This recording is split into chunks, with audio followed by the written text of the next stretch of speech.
Okay, so welcome. Good news and bad news. I totally forgot to press the little record button because I was so excited and so nervous to do our first session today. So for all of you that showed up, awesome. So glad that you were there. For any of you that missed it, the good news is that this is going to be a brief overview instead of the whole like getting to know you and figuring stuff out thing. So that is going to be positive for you. So inside of this email, there is a link to the handout / worksheet for today's lesson talking about induction. And so I linked it right there for you below, and you can download that and use that for today. So today, what we went over was the Krasner method of hypnotherapy. So there was 8 things that we talked about, or that I wanted to talk about. We actually didn't get to all 8 of them. So reviewing this right now with you is going to be really helpful. So if you wanted to grab the handout and go through it as I'm going through it, that's awesome. Or if you want to just listen, that's totally fine too. So first of all, we demystified hypnosis. I explained hypnosis. We talked about how important it is to interview your clients. And now, whether you're using this as a technique for your own personal development or with another person, it is consistent. It doesn't matter, right? So for your own self, it would be an interview of yourself. And we'll get to that a little bit more. So you might want to grab a pen and paper and definitely some water. Always have water to be drinking. Hallelujah. Okay, so we're talking about an interview, getting really clear on what it is that you want and how will you know when you get there. Then we talked about suggestibility tests. We talked about an induction, and I actually took them through a hypnosis session where I had them close their eyes and I guided them through the imagery. Now, the induction is just the very first piece. It's just the getting into the relaxed state. And then the hypnosis part of it is going to come in the following weeks. We talked about convincers. We talked about therapy. And then, of course, the importance of bringing people back up into beta, back up into wide awake, alert consciousness. So let's start first with demystifying hypnosis. What hypnosis is not, because there's a lot of misconceptions. There's a lot of confusion about hypnosis. And oftentimes people have these misconceptions based on TV shows or past experiences, typically not past experiences with hypnosis, but just like what they've seen, right? Like on cartoons where they have like the crazy circle and then like the little cartoon eyes go crazy. And it's always, it's typically referred to in a negative sense of like someone taking control of you that you don't want to take control of you. So let me tell you what hypnosis really is. You will not feel hypnotized, nor will you be out of control. In fact, don't expect to feel anything in particular, but do expect to feel a sense of relaxation, whatever that means for you. And you will hear everything, and you will be able to respond to everything. I'm going to give you a little example right now. We're going to do a little demonstration. So I would like you to just take a moment and find a comfortable place and close your eyes and take in a deep breath. Okay, now open your eyes.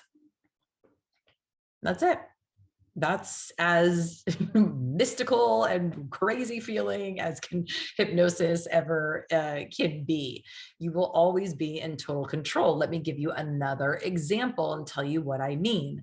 And also, see, this is actually really interesting because there are different people perceive information in the world and respond to it differently. So there are those people that no matter how nicely you say it, no matter how much you sugarcoat, for lack of a better phrase, the story and create a whole story for them, the way that their brain works is always going to do the opposite of what anyone says.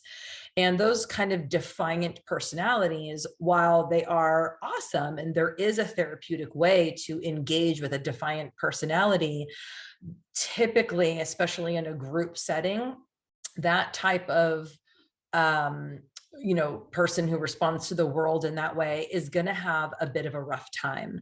So if you end up with a client like that, I would not necessarily use hypnosis as a form of any kind of therapy to support them and help them, unless you really know what it is that you're doing. You can phrase things in a way that a defiant person could go along with. Now, defiance is not the same as inferred. This is actually something that we didn't go over in the class, so this is kind of fun. So there are two different types typically, and there's the defiant as well, but there's two different types of suggestibility. And one is direct suggestibility, where you just say the thing and the person follows along. I mean, of course, you have to have some sense of trust with another person to follow what it is that they're saying. We don't just like follow anyone that's walking around. There's a reason why we are willing to trust that person.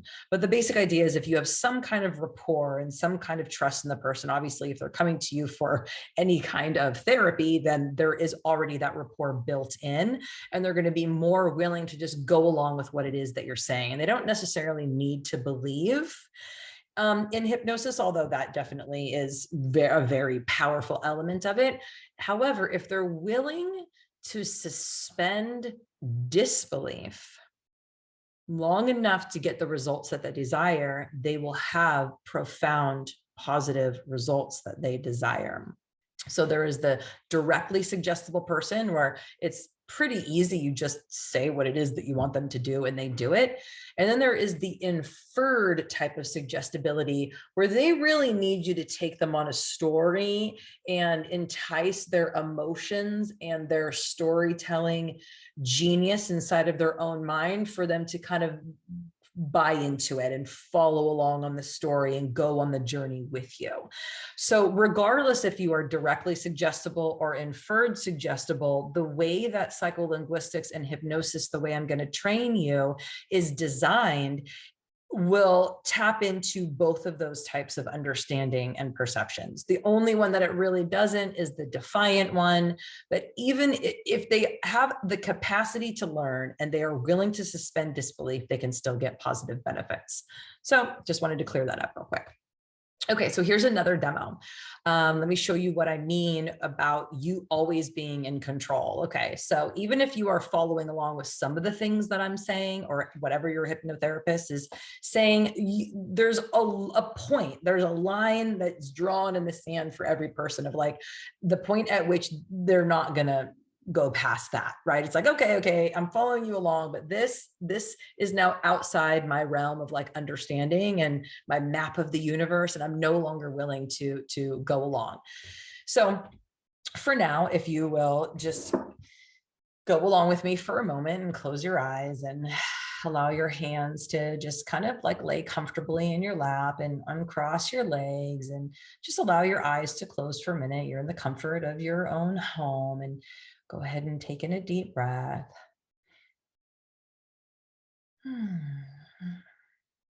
Okay, now stand on the table and quack like a duck. Just kidding.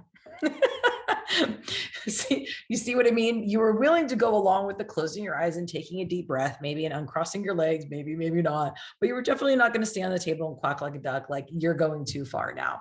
So as always, your own mind, you have a certain map of what is acceptable behavior, and you will not go outside of that. Hypnosis can never make anyone do anything that they wouldn't do under any other form of persuasion, including maybe having a couple of drinks, or, being in love, or anything that kind of like persuades us to do things that we maybe wouldn't usually do. Hypnosis is the same. You're never going to go too far outside of who you already know yourself to be, which is good, right? We want that. We want to know that we are safe and protected, and you are. So remember, when you're dealing with yourself and other people, that it's important to realize that hypnosis is safe, that it's not like what they've seen in the movies or the stage shows. It's really important to demystify the myths associated with hypnosis. Okay, so let's explain hypnosis a little bit more. Now, even though you are in control, the idea that your brain, your body, your mind responds to information like a computer is probably the best analogy, or a robot, right? A robotic, which is kind of like a computer where you program it. So the body is kind of like that, right? You have conscious control of your body most of the time. I've definitely found myself doing things that I was like, what happened? Where am I? How did I go subconscious? But the basic idea is that your mind does have control of your body. So, Sorry, could you say that again? Sorry. So if hypnosis isn't about controlling people, then why does it work so well? Right? Well, it works so well because the body responds to commands from the mind, much like a robot responds to commands from a programmer. You are the one that is in charge. You tell your body what to do. So have you ever read a book that generated an emotion? Of course, right? Would you say that the black ink created the emotion in you? No. Well, then what was it? It was your perception and interpretation of what those words mean, right? My words can't create changes inside of you any more than the print on that page creates an emotion in you. It's how you interpret the words, just like how you interpret the print that created the changes that you desire.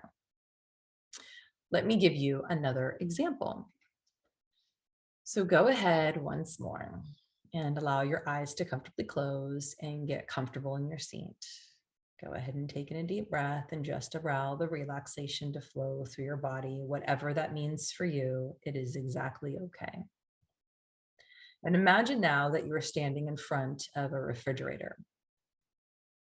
And as you open the refrigerator door, you notice that in the drawer there's a bunch of lemons that your friend picked fresh from their tree. They are ripe and yellow and robust. And the thought of having a slice of lemon in your water just begins to invigorate your system. And you can notice a smile coming across your face as you reach for one of those lemons. And it's big and it's juicy, and you notice the texture on the lemon as you grab it, and you walk over to the drawer and you grab a knife and a cutting board. And as you place that lemon on the counter and the knife begins to go through as you're cutting a slice of that lemon, you can begin to smell the freshness, the ripeness, the vibrancy of that lemon. All the little squirts are coming into the air and you can smell it. It smells so delicious. And as you cut through that lemon and you hold it up to your nose and you bring it closer and closer and closer, and you smell the freshness of that lemon, and you just can't help yourself. You stick your tongue out and you lick the top of that fresh lemon. Ooh. Now open your eyes and notice the amount of saliva that's in your mouth. It increased, didn't it? Now, was there really a lemon there? No, there wasn't, but you salivated as if there was one. Now, that is how hypnosis works. We create images in our mind, and our subconscious mind responds as if those images are real. Remember, the purpose of this lemon exercise is to prove to yourself and your clients — this is always a fun one because everyone just kind of like their mouth perks up when they go through this process — that the body responds to the mind. The body responds to the stories. It responds similar to a robot or a computer. And whatever the mind sees, the body tends to do. It's very similar as to when you are imagining something, like if somebody offers you, I don't know, anything, a job, a car, a vacation, and you begin to think about it and you say, if you say to yourself, I just can't see myself doing that, it is very unlikely that you're going to end up doing it. Everything that exists, everything that we've ever done, there was first a thought about it. There was first started in somebody's mind as an idea. And so that is where creation begins, is inside of our own minds. So hypnosis works so well because it creates thoughts in the mind that are so realistic that the body reacts physiologically. So step 3 here is we're talking about interview and how important it is to really engage with yourself, engage with your conscious and your subconscious mind, engage with your client. So when you say things like, as you're interviewing the person, how will your life improve when you ... fill in the blank of whatever change that they want. They want to quit smoking. They want to have more intuition. They want to lose some weight. They want more clarity, right? How will your life improve when you have this? It is really important to get very clear on these kinds of details so that your mind begins to notice the things in the world that are similar and familiar to what they're beginning to imagine and to think about and to envision and to see themselves achieving. There's a part of the brain called the RAS, the reticular activating system, whose job it is to literally notice things in the world that are similar and familiar to what you already know. That is why it's so challenging to change for so many people, is because we're constantly bombarded with noticing things in the world that are the same to the old patterns and the old crap that we're trying to get away from, that we're trying to change. And it's like, well, it's never going to change. I can't do it. It's so hard. It's never going to be different. And to actually begin to create something different and make it easy for yourself, it is so important to begin to create that image and that story before you actually see it in the world, because you're not going to see it until you begin to think about it, until you begin to imagine it. So there's 3 keys to successful interviewing. The first key is you want to state it in the positive. 100% of the time you ask somebody what they want in life, and they're going to give you a list of all the things that they don't want. It's just how the brain works, right? So how to convert that negative statement into a positive is really powerful. I'm going to give you an example for my weight loss clients. They say, well, like, what does your future look like? Well, I'm just not so obsessed about cake, and I don't have to eat the cake at every party. Oh, okay, I totally get that. But see how that's phrased in the negative. The mind does not understand. I mean, the conscious mind does, but the subconscious does not. It doesn't understand the not. That's like saying, don't think of a red elephant. Don't think of a red elephant. Don't think of a red elephant. When you walk in the room, make sure that you don't think of the red elephant. As long as you don't think of the red elephant, everything's okay. What do you want in your future? Not the red elephant. Well, that's not super helpful. Okay. It's good as a frame of reference. So we don't want to get hard on ourselves for constantly be thinking negative. It's totally fine. It's supposed to be there. That part of our brain is designed to keep us safe. So thank God it's there. We'd walk right off the cliff if it wasn't there. We do all kinds of weird things like teenagers do because they don't have that part of the brain fully functioning and on board. So this is how you help yourself.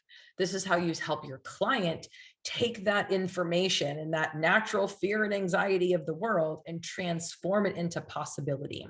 So if you aren't eating the cake, what are you doing at the party? And let them answer it. Let yourself answer that. Start to journal about it. And every time you notice that you're like, well, I'm not doing this or this or this. Okay. Well, if I'm not doing that, what am I doing? Right? If you're not yelling at your kids, what are you doing? If you're not arguing about the dishes, what are you doing? Right? Really, really, really important. So if you don't have whatever the issue is, what will you have? Right? If you're not doing this, what will you do? Super powerful. If you just stayed with that one alone, you'd be able to make incredible transformations in your and your clients' lives. Okay, so number 2 key to successful interviewing, behavior, right? We want to make sure that we convert in our thinking a state or emotion to a behavior, right? Because we can get lost in the feeling of stuff and just be reacting and responding to feelings. But what we want to do is we want to begin to see ourselves doing things differently.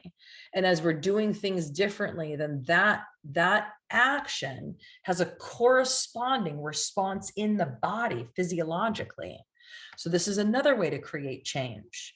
So when you have whatever it is that you want, more clarity, when you have ease with food, what are you going to be doing? What are you going to do with that ease? What are you going to do with that clarity? What are you going to do with that?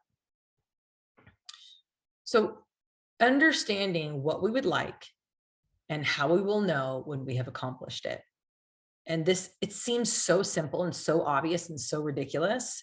And it is incredibly profound. I cannot even tell you. So for like week to week, when I was working at Positive Changes, you know what, actually, I should really be doing this with my current clients now too. I don't know why I haven't. I guess it just slipped my mind, but this is incredibly, incredibly wonderful.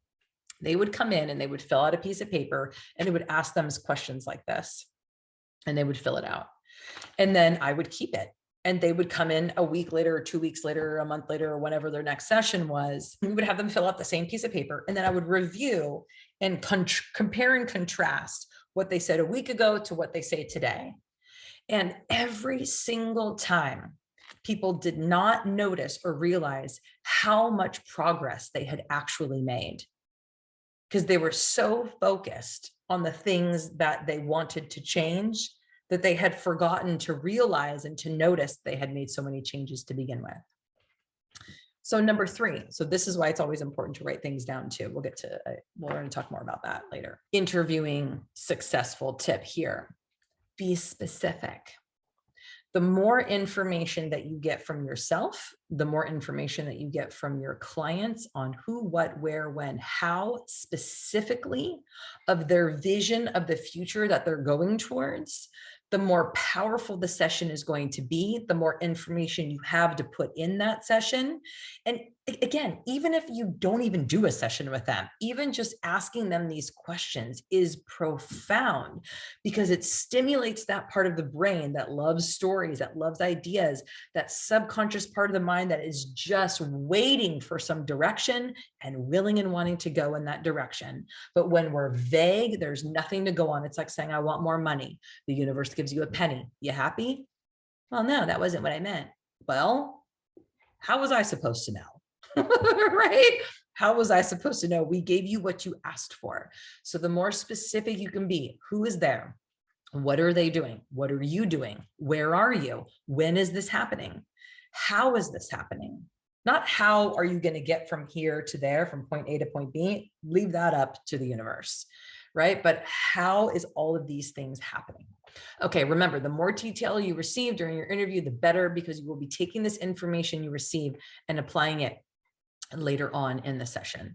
So I'm going to show you the different places where we're going to add in these. And then next week, actually, we're going to talk about impact words, which is going to be super fun. Okay, so step 4 now is the suggestibility tests. So before we begin, I'd like to do some suggestibility tests. And when I was working at Positive Changes, there was like the intake person, the salesperson, and she would always do these tests with people for a couple of reasons. One, it helps her understand if they are directly suggestible or inferred suggestibility. And then she would just write a note there so that we would know as hypnotherapists what angle to go at with people and what's the best form of communication to communicate with them in the way that their brain works. Also, if we had like the defiant people, it just wasn't a great fit, right? I mean, if you're not willing to go along with what it is that we're saying, what the heck are you doing here? Like some people, I don't even know why they would come in sometimes. They just wanted to argue because they were just bored. Before we begin, let's do some suggestibility tests. These tests are simple ways of measuring your level of suggestibility. They're not pass and fail. Everyone passes. I'm sure you'll do wonderfully. So that is the phrase right there that you can say to your clients. So there's one called the sway test, and that is where you stand up nice and tall, you turn your nose to the ceiling, you close your eyes, and you feel yourself beginning to sway, right? And naturally, the human body does that. We're never really just static, not moving at all, right? Like we tend to sway either kind of like in a forward motion or a side-to-side motion. Now, in a moment, I'm going to tap you on the shoulder. And when I do, I want you to fall forward easily, knowing that I'm here to catch you safely and securely. Now, and you don't go like many feet. You literally just like hold your hand, right? It's just a couple of inches just to see if they are willing to move forward, not to the part where they like you actually fall. So this is an opportunity for them to trust, right? To trust and to know if they're willing to go along with suggestions. Obviously, if that the rapport isn't there and it just feels like maybe you shouldn't touch that person, skip that one. Okay, so the book and balloon test. So this one's cool. You want to reach out both of your hands stretched out like this and have them close their eyes. Now turn your right hand over and imagine as clearly as you can a heavy dictionary in that hand. While in your left hand, you imagine, and sometimes I would actually go like this, right? I would touch their hand. And then in the left hand, imagine that there's a large helium balloon. And I might even go like this around their wrist, right? Just so they can kind of like feel it. There's a large helium balloon tied to your wrist. And then you can give the suggestion of the right hand's getting heavier and heavier. That book is getting heavier and heavier, and the balloon is getting lighter and lighter, lighter and lighter. So they have their eyes closed, but they're imagining that the balloon is lifting their arm up, and they're imagining that their hand is getting heavier. Then you have them open their eyes and they can see what the difference is, right? Because they went like this and then they closed their eyes. And sometimes it's like so cool. They're like, it's so different. You're like, yes, that person is going to have such a great time with hypnosis. Again, even if they don't, and they just kind of like this and like they open their eyes and they're like, what? You're like, oh, you did great. Just put your hands in your lap. This is just information about their suggestibility, whether they are directly suggestible. So it's real easy. You can just tell them exactly what it is and they'll take off. Or if it's inferred where you got to tell them a little story. Either way, it's all good. Okay, so step 5 is the induction. Now, I'm not going to go through this whole thing right now, but you have the script below you where it says sample induction. I'm just going to tell you right now that there's a couple of keys to a successful induction. So nice music in the background is beautiful. It's not totally necessary, but it can be very helpful and just kind of soothing and helping guide the mind into a state of relaxation. So this is where it's very similar to a guided meditation or a guided visualization. And induction is very similar to that. It's, allowing them to just taking a few deep breaths, going into a garden or into a forest, or counting down from 10 to 0. There's many different ways. There's 1,000 different inductions that you can do, going into an elevator and going down 1, 2, 3, 4. Typically the idea is going down, down, down. You're getting very sleepy. So there's a few keys to a successful induction. And one is the inflection of the voice. So if your inflection is going up, then you're typically thinking about a question, right? See how my inflection of my voice went up as I was asking a question. And so you don't really want a lot of that in an induction. There's not going to be a lot of, we don't want to leave questions open. You don't want the mind to really be thinking. You want to just be relaxing. So a statement is just neutral, and then a command is down. So you'll notice that some of the words are in bold. They're black bold. Those are where you really want to go down in your tone. And it's more of a command. Oftentimes when you say, relax now, see how the tone goes down. So for most of it, you can stay neutral. And every now and then, especially when you take a breath, and then as you breathe out, you slow down and you allow your voice to move into the command down. It's very nice. It's very soothing. People really like it. It helps them move into a deeper and deeper state of relaxation. So typically you always want to slow down. That's always what I have been told by other hypnotists. Rose, slow down. So you can't really go too slow. I mean, unless you're obviously saying like it's awkward and the person can't really follow along. But as you are moving deeper into the alpha state of relaxation, time changes. Time begins to slow down. Time doesn't mean the same thing that it means when we're in our alpha state of stress and, go, go, go. So definitely the slower, the better. So you want to, be aware of your vocal inflection. You want to be aware of your tone, and then your tempo and your speed. So remember, what you say is not nearly as important as how you are saying it, with that command down, your tone, and your tempo. So keep these 3 keys in mind when assisting your clients and or yourself into hypnosis. You'll see on your page that there is a sample induction.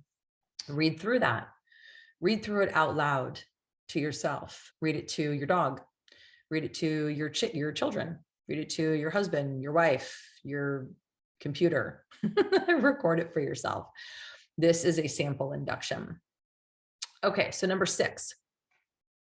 There are different ways in which, if you are with a person live and you are doing a session with them, and you can totally do this over Zoom as well. I've done that. You just have them kick back and just so that you can kind of like see their body. There's different things that you will begin to notice if they are in a deep state of relaxation.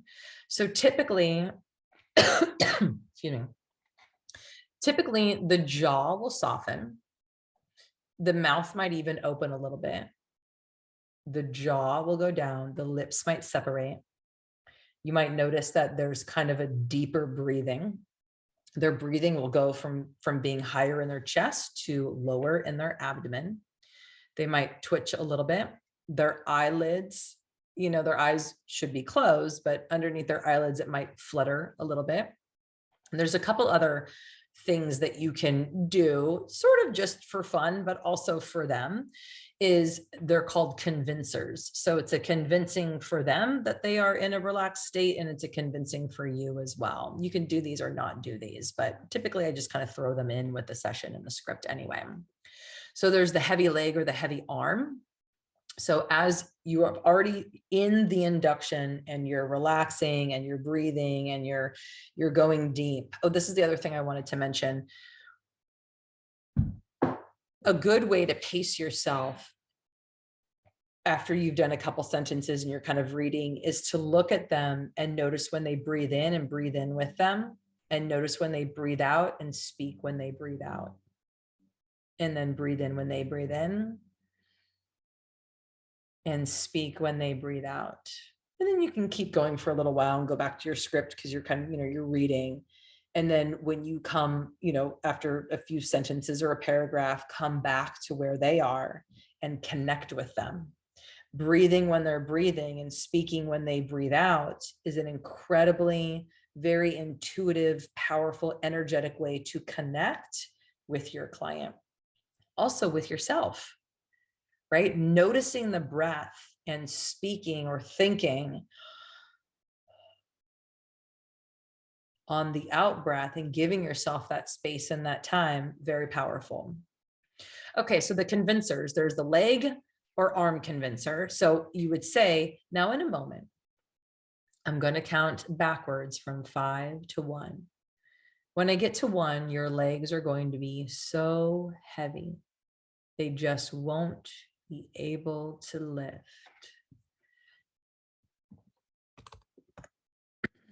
And then you count down from 5 to 1. Now try to lift your leg and find with a bit of amusement that you just can't. So the important thing about all hypnosis sessions, all of them, even these little convincers, if you do them either in the session or outside of the session, or just kind of practice them with yourself, is you always want to bring the person back up, right? You never want to go down into a state of hypnosis, which is just an altered state, a deep relaxation, and then leave them there. Right? It's not like you don't go into meditation. You're like, okay, bye-bye, drive safe. Right? You always want to at least have a couple of sentences where you bring the person back up. 1, 2, 3, 4, 5. Now you're here, you're wide awake. You don't have to snap, but you're here, you're wide awake, you're okay, everything's fine. You have all the resources that you need. You always want to bring them back up. That's very important. Another convincer is the heavy eyes. And you would say something like, very good. Now, in a moment, I'm going to count backwards from 5 to 1 once more. When I get to 1, your eyes are going to be 100 times more relaxed than your legs were. They will be so heavy, they just won't be able to open. When you count down from 5 to 1, very slowly, methodically, breathing with them. Now try to open your eyes only when you are certain you cannot. So what's interesting there too is that using that word try, right? It's very innate in our being that trying doesn't totally have a lot of oomph. Right? So it's like, meh, I tried. Sometimes people's eyes will pop right open and you're like, okay, I get you. I get you. I mean, obviously you can open your eyes if you want to.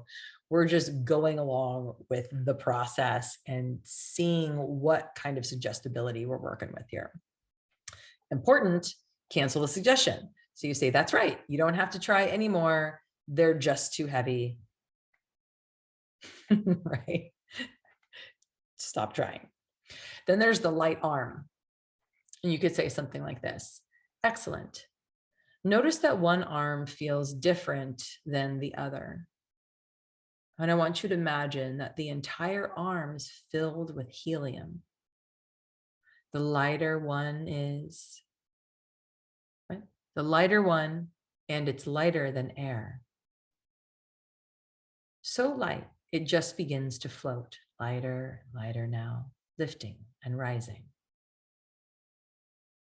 So again, it's important always to cancel the suggestion and say, that's right. Now your arm is fine to float back down to your lap. Whenever it touches your lap, you'll go even deeper.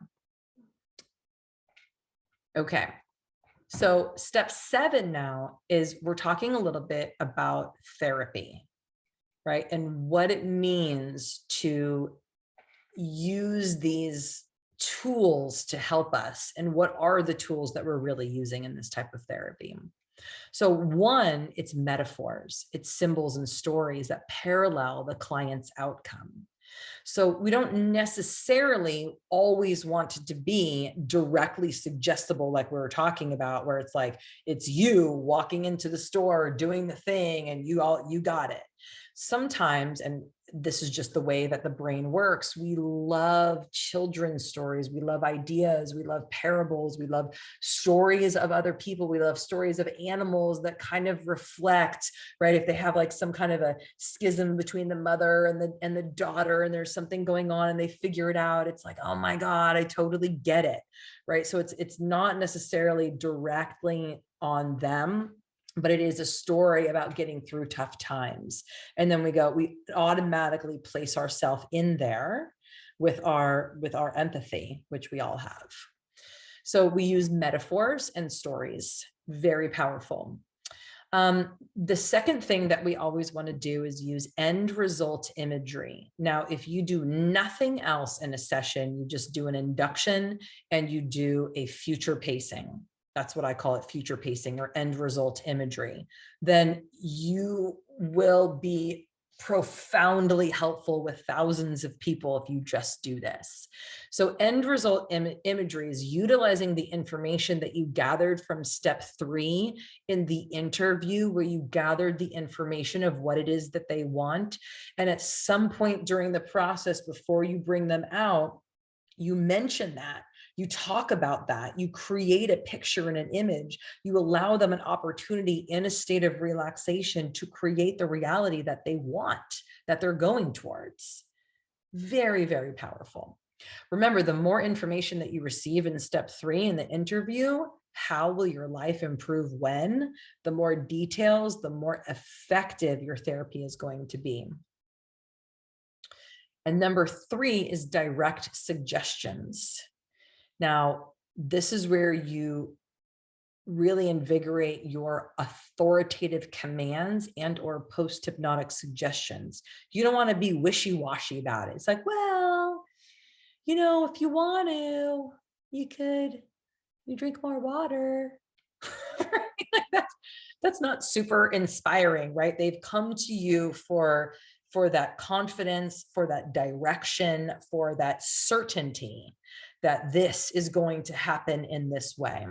And so when you use your voice and your tone and your authority as a professional, and that it's not just with clients, even with your own self, right? It's like, even with our own self, it's like, well, it would be nice to drink more water. It's like, no. Like, every single day, I'm going to make sure that I have at least 4 of these, or everywhere I go, I'm going to make sure that I have a glass of water with me.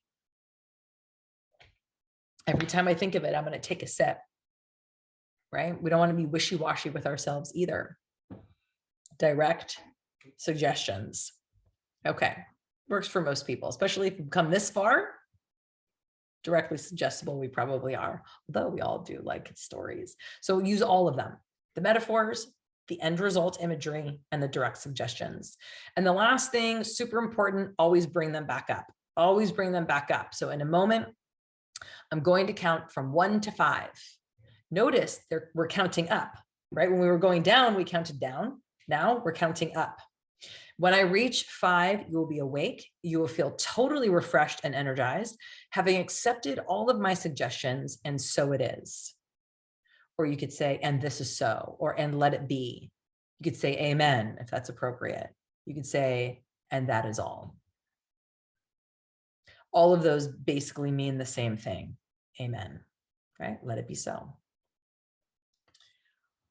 All right, ladies. Woo, that was awesome and amazing. I am freaking so jazzed for this entire process, this whole session of getting some incredible feedback. And I want your feedback 100%, whether it's positive or it's like, let's do something different, or what about this? You've got questions, you have desires, let me know. I might be able to satisfy them. I might not, but I sure will try. Okay, so next week, we are definitely going to go over impact words and continue to cruise through the process. Go ahead and use that script on yourself. Use it with your clients. Remember, it's just an induction. So at the end, you can add in whatever future pacing, whatever future imagery that you've been gathering through the interview process. Add that in there, bring them back up. Solid session. Solid session. Okay. I love you so much. I will see you later next week. Same time, same bat channel. Bye.